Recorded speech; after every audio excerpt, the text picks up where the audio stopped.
What separates a masculine man from a man just pretending to be one? What separates me from everybody else?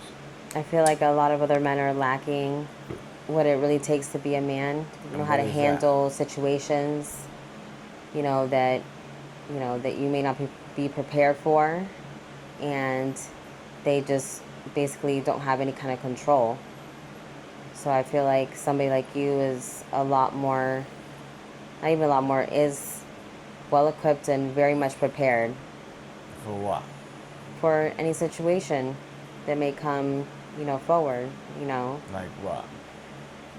You have a problem with somebody in public, your girl has a problem. Like, there's been a couple times that I've had problems with people, and not because I've created the problems.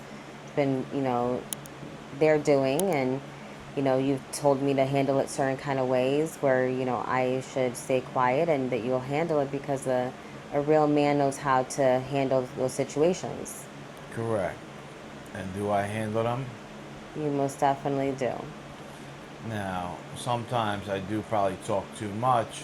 In recent times, I've led a little bit further than I've wanted to, you know, talking shit to these women where, not fighting with women, but putting them in their place verbally, right, where I should just take her and walk away and lead her away from the problem. Because there'll always be a threat of violence with men, right, that there's not with women. But there'll always be, issues differently with men than women where there could be a physical altercation. And I will do everything in my power to, you know, diffuse that, anything a man really says to her, I will pull her away and just warn them of the consequences. Now, physical nature with a woman is something that, I don't even want people to see this to test me, but it's always something I worry about, because that's a fine line where I don't want to risk getting locked up for somebody bumping into her or smacking her ass, right? So, now, but I would. Now, if somebody were to smack her ass, I would give them one opportunity to apologize. Either way, they'd have to leave immediately. I'd make fun of them, call them an incel, to go finger their asshole, to fucking porn like a little pussy, and you know, just let them know that touching my woman may feel good, and you're doing this in a public place, and you're safe here, so that's why you're doing said thing. So I'm not gonna fall for your trap. But if you don't apologize, I'm gonna hurt you, and then hurt them. But I would give them that opportunity to save myself and say, I'm sorry, you have to go home and jerk off. So you need to feel good about touching my woman in a safe place. But I'm going to need you to excuse yourself and apologize. And then if they didn't do said thing, you know, I would still allow them to leave because I'm not going to risk my family and mother for somebody smacking her ass or something, right? But I will not allow anyone to disrespect me or her. Now, if this person did not leave my space and just kept trialing the error or even got closer and they were actually a physical threat, then they would need to be handled and you know put in their place whatever way it needed to happen, right? Because I need to protect myself and my space, but I would make sure the scenery would be set for safety for me and my future family, right? Because at the end of the day, I always think about that because I'm a man and I understand I'm going to create family and I have family that relies and needs me. So if it's something that's stupid to trigger me and trick me out of my position and it's nothing actually harmed her, a bump on the shoulder, whatever, I will do everything in my power to avoid. But yet, there will be no disrespect that will not go over without being explained to the individual and give them a chance.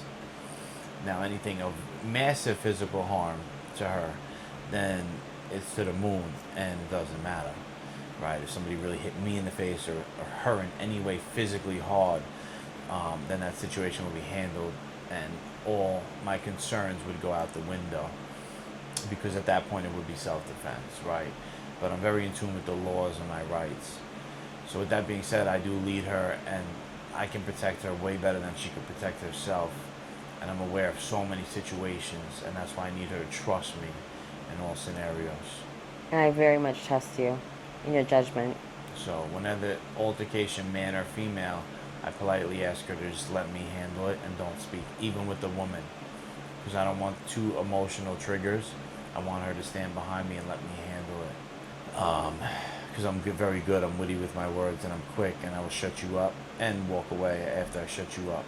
And my answer would be, what separates a masculine man from a man pretending to be one is a masculine man does what he must, not what he wants.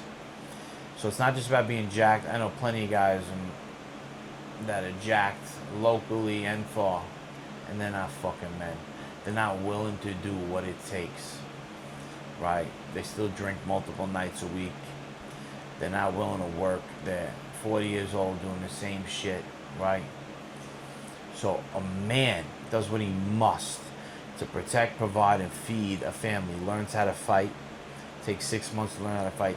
Works through injuries. I got a torn hamstring right now, and I'll still fucking smack you in your head. Anything. I'm ready for war. The difference between a man and a man that pretends to be is a man will do what he must to become successful. Doesn't care about his feelings or emotions, pain, suffering. Where a man that pretends to be might even look the part, he may be in shape, probably has no cardiovascular health, not doing anything to really suffer. He does what he likes to do, drinks whenever he wants, does his 9 to 5 and goes home, talks about big goals and being successful, but will never break $150,000 a year because he'll maintain in that frame, and he has weak fucking thoughts. No real manifestation of becoming great because his brain lives in this box. So he might be able to diet, get in shape. So this man will be refined in this small box that he cannot manifest deeper thoughts because he just does not correlate that, because his discipline ends with a few workouts at best. He may not even be that man to exercise, and this is the difference between a real man and a pretend to be. But when I think of a pretend to be, I think of a fit guy that just cannot escalate the thoughts and have the discipline outside the gym to work endless hours outside that 9 to 5. He'll never break 80 grand. He'll be a regular degular motherfucker for life.